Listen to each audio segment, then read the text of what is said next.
সর্বমঙ্গলামঙ্গলে শিবে সর্বার্থ সাধিকে শরণ্যে ত্র্যম্বকে।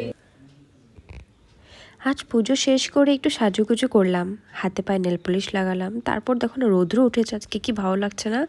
কাপড় চোপড়গুলো একটু ঠিক করলাম একটু ব্যালকনিতে, একটু মানে রৌদ্রতে শুকিয়ে যাবে তাহলে আজকে। আচ্ছা তোমরা আমার লাইভ ভিডিওটা দেখেছো কি না? আজকে পুজো করেছিলাম, দেখবে তো। আজ ভেবেছি একটু গয়নাগাটিগুলো একটু বের করে একটু পরি। আমার মা বলেছে পুজো উজো করছিস তো একটু হাতে একটু শাখা পলাগুলো একটু পর একটু, নাহলে তো এমনি আর পরা হয় না। তাই ভাবলাম যে আজকে একটু বের করে একটু পরি। আর আজ যেহেতু রৌদ্র উঠেছে তাই আজকে আমরা একটু শপিংও যাব। কিছু কাপড় বা কিচ্ছু কিনা হয়নি বলতে পারো, একদমই কিছু কিনা হয়নি। এই আমি রেডি হয়ে গেছি, ফার্স্টেই পৌঁছে গেলাম ফার্স্ট ক্রাই, লালগণের সাদা গুদাম ফার্স্ট ক্রাই। বাচ্চাদের জন্য প্রথমেই ড্রেস কিনে নিলাম, বাচ্চারাই তো প্রথম কিনতে হয় তাই না, বলো, বাচ্চাদের জন্য তো সব কিছু।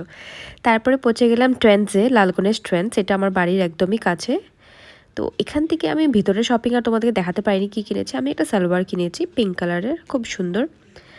আর এই আর কি, জাস্ট স্টার্টই হলো আজকে। খুবই গরম লাগছে জানো, ওয়েদার একটু অতটা গরম নেই, বাট বাজার হাট করতে খুবই গরম লেগে গেছে। চুল টুল খোপা করে একদম পুরো শাড়ির দোকানে বসেছি একদম পুরো।